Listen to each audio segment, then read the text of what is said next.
you're really training a different skill set. And our belief is that that helps reduce blue on blue. It helps reduce false identification, and hopefully it saves lives. That was probably the most important, quote, frugal comment you could possibly make.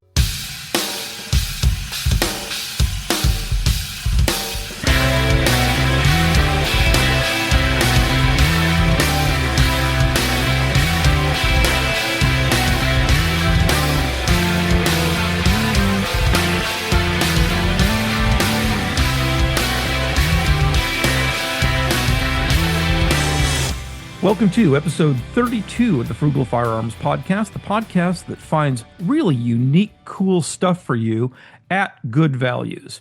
And today we have a totally unique, and by unique, I mean genuinely unique product that we ferreted out at the SHOT Show back in January. This is a company that makes targets that every one is different. Now, you might see online a lot of products that, you can buy quote unquote custom targets, but really you're not getting custom targets. You're not getting stuff that maybe you make the specifications for. You're not getting stuff where every single target in the package is different, but that's what we've got for you today. Are they a little more expensive on a per unit cost? Yeah, but our guest today, Alex Cohen, is going to explain to you why it's actually cheaper.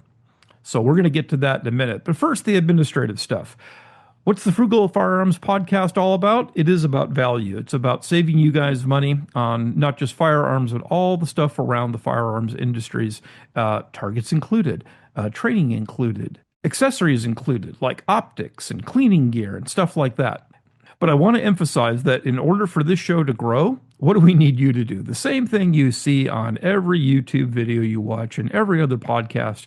Like, subscribe, tell your friends. But that stuff really matters because that's how the show grows. And it's simple. All you have to do is, click a button that you like the show. Maybe if you're really invested, write a few complimentary words in a review on whatever podcast aggregator that you use. We even have on our website a thing that says, buy us a coffee or a beer. That's a kind of a way to make a little donation if you want to help us defer a cost, because it actually costs us more money to do this show than any kind of money we're getting back in ad revenues or anything like that. So any of that help, and by the way, any of that input is certainly appreciated, because if you want to see a product that we haven't talked about, tell us. If you want to ask a question, ask away. So get out there and tell your friends, tell the people at the range, tell your family, tell perfect strangers that you heard it first and heard it best on the Frugal Firearms Podcast. Okay, we're going to bring on Alex Cohen from TagTargets.AI. And I'm going to make sure you guys understand it's not TagTargets.ai.com or something like that. It's just TagTargets.ai. And this is a company that I found at SHOT Show that had something truly unique that actually made me stop, my fast pace of walking around the show. And I decided, what do these guys have? And what they had in their booth was a bunch of different targets. And by different, I mean every darn one of them was different. And it wasn't your B8s and your IPSC targets and things like that. These were photorealistic targets that every one of them was different. And when I started talking to the rep there, he was explaining that, yeah, you can get an entire box of targets where every one of them is different. Huh, that's interesting. So we took a look at these targets and decided that this is a company that the audience needed to really get exposed to, because it's something truly unique, and for not just trainers but just average users out there. These things would make great gifts. They'd make great additions to your range if you own a range. They'd just be great to have and just bring to the range, particularly if you have something like a turning target where you would be able to not see the target and then on command see the target, because there's a lot of shoot no shoot opportunities here. So Alex, why don't you go ahead and introduce the company? Where'd you get the idea, and what differentiates you from your competitors? Yeah, thank you. It's great to be here. Big fan of the pod, and very happy to be on today. The idea came from talking to a bunch of tier one operators, and they were frankly complaining that they shoot so much and so frequently, and they're doing CQB, they're clearing houses, they're going through, these shoot houses, and they were tired of seeing the same targets. And some of them, have come up through the ranks and they say, these are the same targets that we saw, you know, 5, 10, 20 years ago in, cadet school and doing all of these things. And now I'm seeing them even still because the targets just don't refresh. And they were making a bunch of jokes about it. And my specialty and expertise is much more in the AI side of things. And so I asked what I thought was kind of a silly question of, well, why don't you guys use AI to make different targets every time?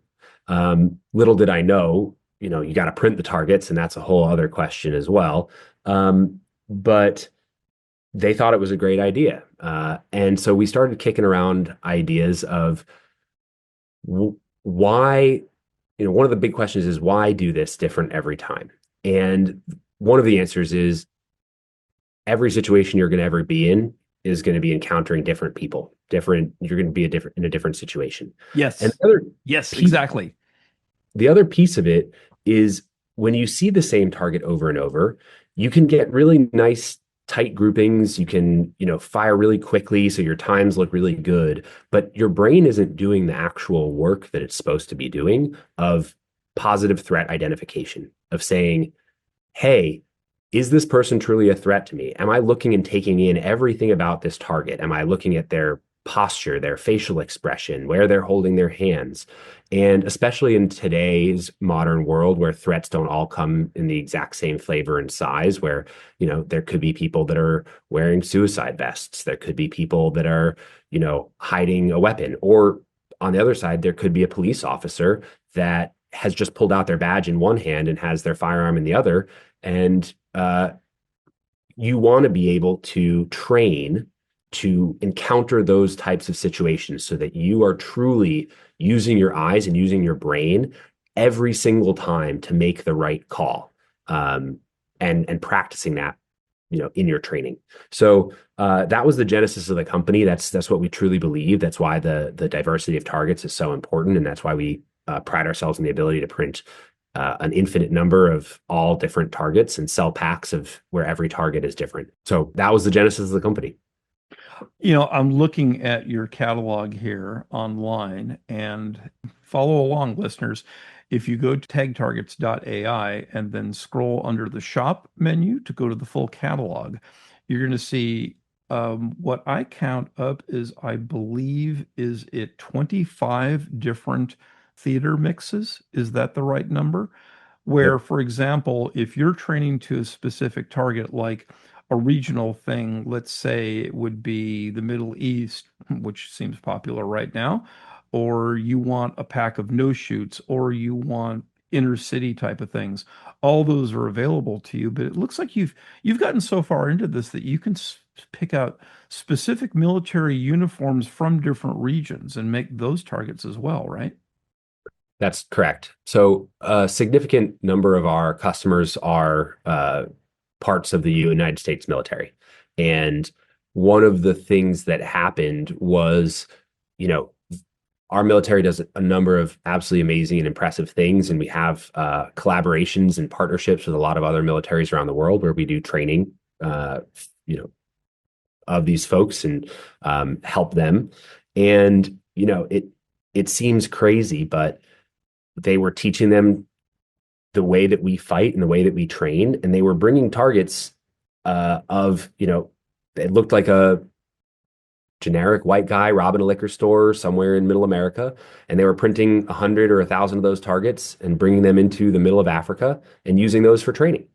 And it doesn't make any sense. That's not who those people are going to fight. And so, we realized that we needed to do specialization and teach the AIs that we're using how to generate the specific military fatigues of a number of different militaries and non-military, paramilitary units across the globe. So we created a bunch of specialization in that in order to meet those needs for our soldiers. And this gets very detailed too, because you've got topics here like Al-Shabaab and, Boko Haram, specific packs. I mean, we're getting that detailed. North Korea, Hezbollah, things like that that all show up, I guess, well, tell people how many different targets you have available to assemble these packs. I think that the number is over 200,000 unique targets that we have generated to date. Um, and some of them can fit into multiple buckets, but we have a tagging system on the back end. So every target, we make three general high level types of targets. We make threat targets, we make no shoot targets, non-threats, and we make hostage targets, which have two people. One is the aggressor and one is the victim. Within each, we can change the race, the nationality, the skin tone, the attire, um, the weapons that they're holding, whether they're wearing body armor, whether they're wearing night vision goggles. Like we can change almost anything about any of the targets to make it fit the specific needs of the who's ordering it. And you mentioned facial expressions. Now I'm looking at some of your packages here, and I think in the shoot no shoot scenario, the way a person is presenting themselves, even if they're just armed, doesn't necessarily say that, well, because they're armed, then I'm going to off them. It might be that this person has a very casual attitude and simply happens to be armed and maybe doesn't deserve to be shot. Maybe this person is acting scared and is scared of what? And maybe it's you. I think that it's hard to appreciate without going to the site what the variety is here and how many different training opportunities you've got. So what have you heard back from trainers? What kind of feedback have they given you in terms of spirally developing the product? Yeah. Um, we're starting to work with more and more police departments in the US. And one of the things that we have started to learn is that the rules state to state, county to county are very different. And so some police departments, can only they only consider targets where the aggressor, the threat, has a firearm that is pointed at the camera, the police officer. Those are threats. And someone that, for example, is holding a firearm, but it's down by their side or it's up in the air and not pointed at anyone, those aren't considered threat targets. And so we iterate very frequently, especially with our customers that are interested in buying targets.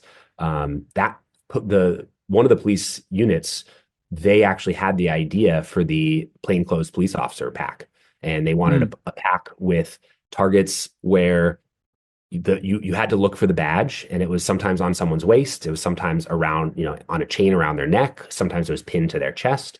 But you mix up a bunch of threats and non-threats, all American looking with our modern day clothes, and some of them have all of them are carrying a weapon, and some of them have a badge pinned to them, and other ones don't.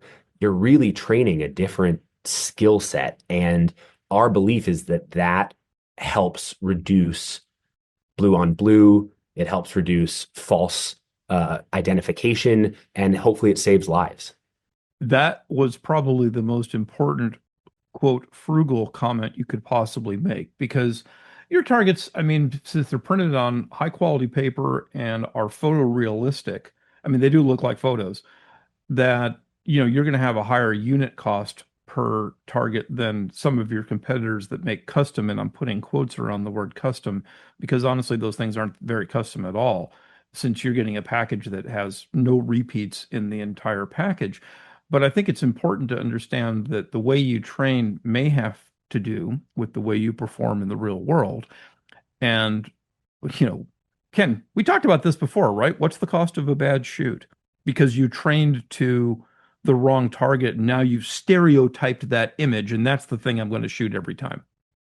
It could be up into include well, the terrain environment, just feeling stupid, but in a real life situation, it could be your life. So Yeah. And even if you Yep. do survive it, I mean, if you don't have someone like, CCW Safe or Right to Bear or some other company behind you, other a topic that we've talked about on another show, Well, even if you do, you're talking over a year of your life and a bunch of money that you may or may not get back, and you might not get bailed out of jail. I mean, I think the people, it's easy to understate the importance of the type of target you train to. That's absolutely right. One of the things that when we talk to police departments and um, the military, in terms of the frugality of it, or thinking about the price point the right way, let's just take, if you want to buy 10 different targets because it's important, you know, if you probably need to buy a pack that has a couple of targets, but you're going to get the same target over and over again in each pack. So to get 10 different targets, you need to buy 10 packs. You get 100, now you have 100 targets, but it's the same 10 targets 10 times each. And so, yes, you might pay, $1.50 or $1.80 per target, but in order to get the variability of 10 different targets, you're really spending, you know, a couple $100 anyway. And so the way that we think about it is for those people that know that they want that variability, that they want that level of training, we want to have the price be at least equivalent, if not cheaper, to get a 100 pack of 100 different targets for cheaper than it would be to buy, to get 100 different targets, you'd have to buy 110 packs. It's just, because most companies don't sell them one by one. So That's a that's really how we good, think about it. yeah, that's a really good point. And you mentioned that if, let's say, you own a range or you just happen to shoot a lot, if you needed multi, because you sell most of your product in 100 unit packs. Right. You do have some sample packs that I think are 25. Yep. And but if you needed lots and lots and lots more, then I'm guessing here that there may be some sort of volume discount if you were either a regular buyer or buying in very large volumes, right? Yes, absolutely. Our high volume customers definitely receive a bunch of discounts. And also, we'd be happy to do a discount for some of your listeners if they want to try it for a little bit of a lower price and buy a 100 pack at a discount. And I'll send you the code that you can share later. Oh, good. Yeah, I'll definitely put that in the show notes, and we'll also, mention it in as well. But there's an option here that's on the, show all, which is your entire catalog. Yeah. It's right in the middle. It says custom targets. Yeah. Maybe it's something that you haven't thought of or haven't put together. But tell us how, if someone really wants to make it their own, how do they do that? And what kind of additional costs, if any, are they talking about? Because obviously it's more work for you than pulling something out of stock. It's a great question. Um, we put this on the website. When we started, almost all of our targets were custom. And now that we have hundreds of thousands, uh, we can often fulfill requests pretty easily, especially for customers that are, that are doing things that we've been able to work with, similar folks in the past. We do oftentimes get custom quotes, and sometimes if we think that this is something that we'll be able to resell, it'd be, other people will be interested in, there's almost no markup. We do sometimes get requests from ranges for, one-off types of things like Halloween or some sort of custom shoot, like Western type of competitions. And those we charge, a 10 or 15% markup because we're going to have to create the custom things. But when I say custom, we can make literally anything. We've made space aliens, we've made underwater sea creatures, there's a couple things that we do avoid. We don't do anything that's copyright infringement. Uh, so any, known, and we don't want Disney coming after us for doing Mickey Mouse Yeah. or whatever the case might be. And we don't do faces of real people. So we hear the joke all the time, like, uh, it's just a joke. It's for this person, and we just don't do that. So just some hard and fast business rules in terms of, so most of the targets are a specific type of attire, a specific look of person, a specific time period or holiday that it's around, that we're happy to oblige. There's a topic that I wanted to also introduce that I think a lot of people haven't considered. And this stems from my experience at TechCon, where in 2024, where I was at TechCon, I was taking a class with a great trainer named Steve Moses. And if you can ever, get some time with Steve Moses, he's absolutely worth your time. Funny, very engaging and interesting, but very humble guy. He was teaching a class about 3D target shooting. So, why would that be important? Because most of your targets out there are predicated on a person standing squarely in front of you. Your IPSC, for example, and other derivations of silhouettes are almost always predicated on a person standing directly in front of you, which in real life, I wouldn't say is maybe rare, but you certainly can't count on it. And most of your targets contain images. In fact, I think every one of your targets contain images of people at oblique angles. They've got their arm out pointing at you, and their stance is bladed. If you don't know what I mean by a bladed stance, it means they're basically standing with the narrow edge of their body toward you. Where you shoot people like that, if they do deserve shooting, is different than if you want a quick stop, That's right. what if their arm is sticking out? What if their back is slightly toward you? What if they are holding something that, inadvertently covers the vital areas? It's important to train against that, because if you're not shooting those areas, you're not going to get a quick stop. That's totally right. This came from one of the uh, ultra premier tier units that we work with. This set of requests is, especially when you're moving through houses at a very quick rate doing CQB, there's two things that we learned from them that I'll share here. One is is what you just pointed out, Craig. It's where you shoot someone based on where they're facing. For example, if someone's facing to the side and you happen to walk into a room and you see that, they're an aggressor, they're pointing the gun at someone else, and um, you know, you, right now people target their, certain parts of the head or face or the vitals. But when someone's turned to the side, those things are in different places on the side of the body, and where you're supposed to put the holes on the paper changes. And that was a learning for me. I didn't know that. I'd just use targets that are, straight on, face forward. The other thing that we spent a lot of time engineering and was much more difficult than I expected when I started the business. The printing was actually very, very difficult as well. But from the shooting side of it is the overhang. And so, when you zero a weapon, you set it to a certain distance where the sights and the hole that the bullet's going to create are line up, because the sight is slightly above that hole. And so when you said the arm sticking out, sometimes in an image, if the arm is sticking out, it can kind of cover the head or the face, and it'll be the hand and the weapon will be really, really large.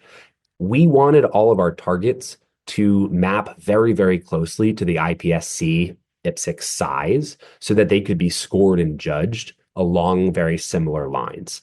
And in order to do that, we had to understand our customers, what distance they zero their weapons at, and understanding the overhang of what size rooms they're going to be shooting in, so that these people can be very, very lifelike in size for shooting. We want them to be the size that a human would be when you are, about 10, 12 feet away from them. And so that if you scale that back to, 20, 25 feet, it's still big enough to be a very good but very difficult shot. And if it's closer and you come into the room, that human's still going to be very realistic size, so that your overhang amount is going to be able to map very correctly for these targets the way that it would be in real life. So we've developed these in coordination with very high elite units in order to make them fit the exact training that they need. How big are the targets that are they all the same size? I don't mean, well, I guess that's a two-part question. I think you've implied that the images all represent about the same size person. Is the paper always the same size? The paper is always the same size. It is a 20-inch by 30-inch piece of paper. And what types of scenarios do you think, let's say, if you have a customer that says that they want a soldier in a certain uniform, but they want X percentage of no shoots and X percentage of shoots. Do you then do the selection, or is the customer burdened with, going through 200,000 images to try to figure out which ones? No, we do all the selection process. And so we sort them pretty, we have a couple of frequent asks that we make really easy for ourselves because we've pre-sorted them into 100 packs and we have, a couple dozen of each of them. And most folks, a lot of folks are looking for 50-50. So they want half shoot, half no shoot. A lot of folks are looking for like 70-30. And then there's a bunch of folks that we do 60-30-10. So 60% threat, 30% no shoot, 10% hostage. And that way, when you get a 100 pack, you can have a diverse set and you can have a really fun time shooting at the range, at the shoot house. So you'll get a bunch of no shoots and a bunch of threats. And obviously the threats last a little bit longer because you can only use them once. The no shoots you can reuse just a little bit. And then the hostages they're just really difficult, So we don't want to include too many of those. Those are the frequent ones that we get pretty often. But in the custom, we'll have people ask for any sort of mix. That's part of what we made the custom for. So the critical zones on the targets are, I don't see that they are actually outlined like an IPSC target. But you said that these could be scored along the same lines of that. Yeah. So you came by the booth at SHOT Show. And so for some of our really good customers, we've actually given them a plexiglass piece that is the exact IPSC size of the A box. And this is what a bunch of our customers use to train, make sure that their groupings are tight and that they're in the right places. And so we have two size boxes. One is the head A size, and one's the body A size, shot box. Well, for an oblique target, though, I mean, if let's say the head is turned 45 degrees one way, Mhm. I mean, you could use that template, I guess, to draw on it where that's going to be, but you're not really angling it. So yeah, I think I'm maybe making this sound like a hard problem where it's actually not a hard problem. It's just a matter of looking at where the critical zones are on a person, where Yeah. the fast stop will come from, where a marginal hit would be, and just using your own intelligence to figure out, was this Yeah. a good shot or not? Yeah, we've thought about adding the critical zones onto the targets and having that be a feature that we could add. Uh, we've gotten a couple of requests for it. We haven't gotten a ton. A lot of times when our customers get the targets and they see them and they start shooting them, they realize how intuitive it is to understand when you look at the hole and you look at the target, if that would have been a really stopping shot. And a lot of the folks that use our targets, these are trainers, these are shooting ranges, these are police or military units, and they have folks that they know the science behind it. They've studied the physiology, and so trainers and folks at these units, they'll often be able to tell. So we haven't made that option available yet. We haven't had to. But we've always batted around the idea, and I think we could do it pretty easily. It's just take a little time, but that would be like a custom request someone could put in. Sure. Great. And is there any other secret sauce that a person needs to know in order to get when they open up the box, I wouldn't want to order a bunch of custom things and go, oh crap, that isn't what I wanted. I was kind of expecting something else. How do they make sure that on these orders that they get really what they want? Yeah, a lot of our customers will want. I encourage everyone to just buy a pack of 100, see what you get. You'll understand what we can do that way, and that'll really help give you a sense of it. And frequently after that, when folks put in an order, they say, "Hey, we're looking. We put in an order for a whatever it is, 60-30-10. I'm wondering if you can do more like 50-30-20." And they'll just shoot me an email and ask for what they're looking for, and we can almost always accommodate that. One of the harder parts for us is we have so many different options that keeping all of the right things in stock is difficult. And so so the biggest risk for those kinds of things, Craig, is that it's just going to take another week or two to ship it out. So if we have it in stock, it'll ship in 2 or 3 days. You'll have it this week. If it's something where you want to do some customization like that, then it's going to end up being, 3 or 4 weeks before you get it. And so oftentimes it'll turn into, I'll just let me add that to my order and send that to me in a month and get me out the box that you have on in stock right now. So we do that quite a bit as well. Does an image that a person specified then become part of the pool of the available, images for everybody else? And that's how you grow the inventory? Most of them do. For a number of police and military units, they have ordered things that we don't make part of the general pool. But for most folks, they do become part of the general pool, and that's how we grow that number. Yeah. Okay, great. Ken, you got any questions for Alex? No, I mean, I'm impressed. I don't know what your DPI rating is on your printing, but it looks great. Plus, I can't probably see that high a DPI from a distance anyway. But no, I like the colors. I mean, I think they're vivid. They look realistic. They really look cool on active targets with the ability to turn a target right at you and then turn away. I can see a lot of advantage. Sadly, I don't have access to a range that has that capability, but I can really see an advantage to these, that type of thing. But no, I've been impressed. I like the product. I think it's something that our listeners should take a look at and see if it's something that they could take advantage of. Yeah, and if you're setting up a shoot house, then it adds a level of stress. What was it? We were talking in the last show with Jay Cooper about going through a shoot house scenario where, the trainer became essentially inoculated to the expectation of what was going to be around the next corner. And all of a sudden, another trainer took it upon himself to surprise the guy. Well, that's what Mhm. this is. What you're doing is you're introducing that level of, I wouldn't say realistic stress because you're not going to get shot by a piece of paper, but at the same time, additional stress to not really know what's around the next corner. Or even a variation of the same target that you've seen before. It's like, well, now wait, I have to shoot on the left and not the right. Or wait, this guy's now holding a badge and not a gun. Or wait, his demeanor has changed.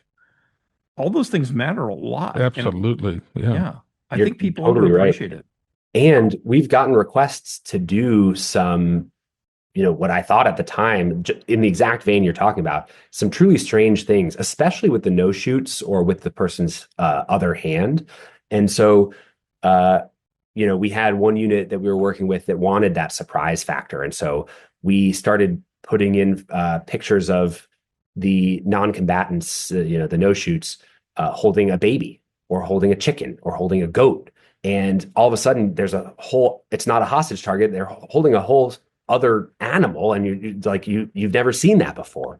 Um, and so those were really fun of building those surprise elements into it.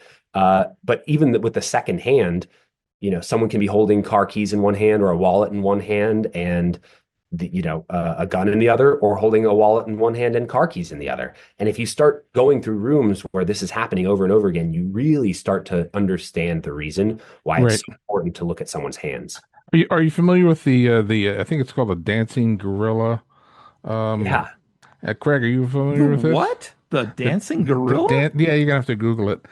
Basically, they basically get about 6 or 7 people in a room, and it's on a video, so it's a video, and then they're having the people watch this movie, and they basically say, okay, they have a ball, okay, and now and they bring people into the room, so okay, you're gonna watch this video here, and we got 6 or 7 people on the screen here, and they're gonna hand the ball back and forth to each other. They're just gonna hand the ball back and forth, and at the end of the movie, it take about 5 to 10 minutes, whatever.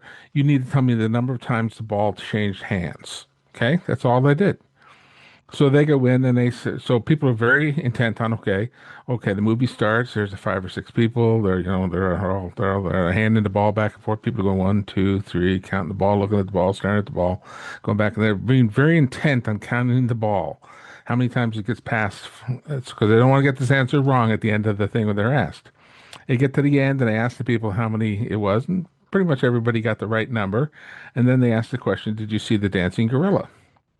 And the people are like, "What?" What are you talking about? And then they play back the video. And about a minute or so into the video, a guy in a gorilla suit comes out, walking in the background, dancing around with his hands up in the air, and he dances all the way across the screen and walks out the other side of the screen.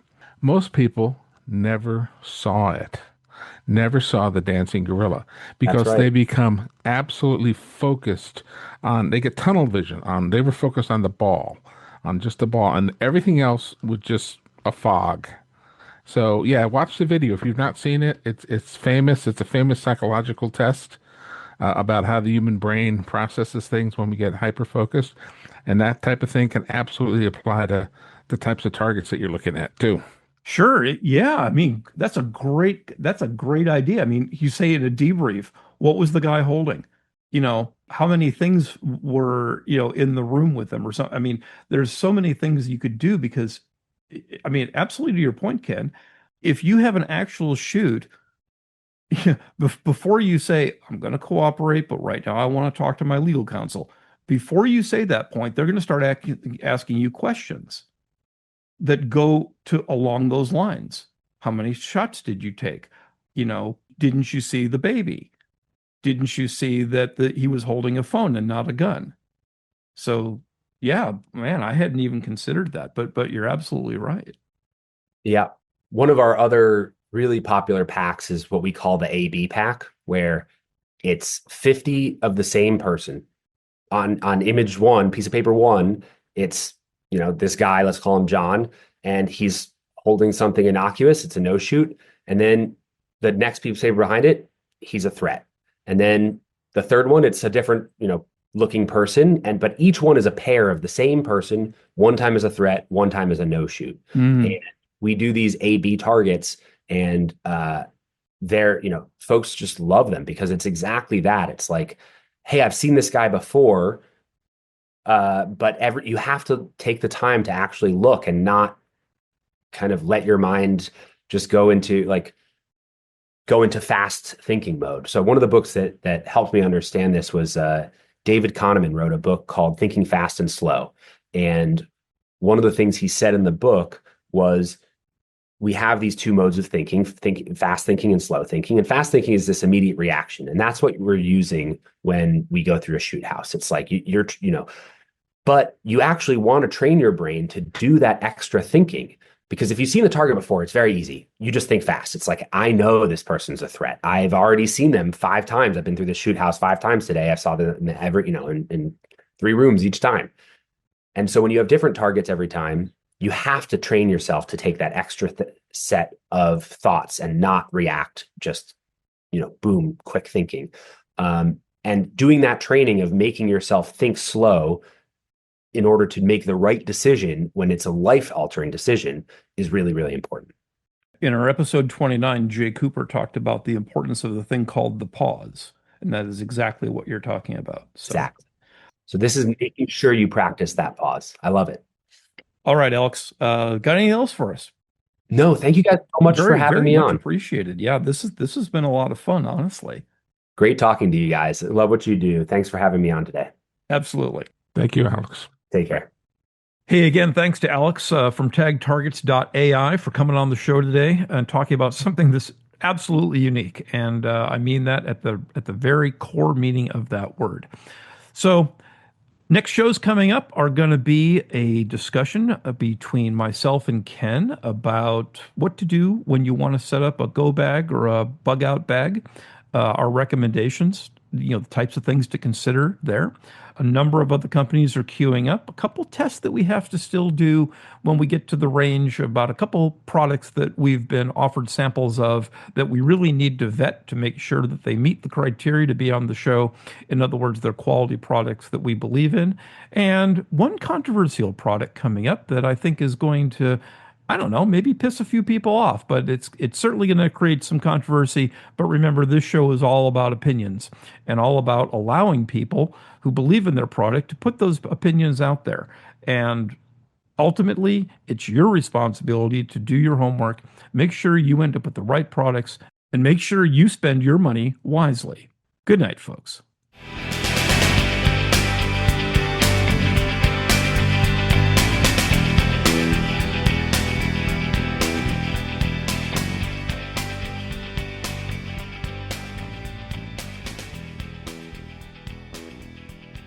Welcome to episode 32 of the Frugal Firearms Podcast, the podcast that finds unique stuff at valuable.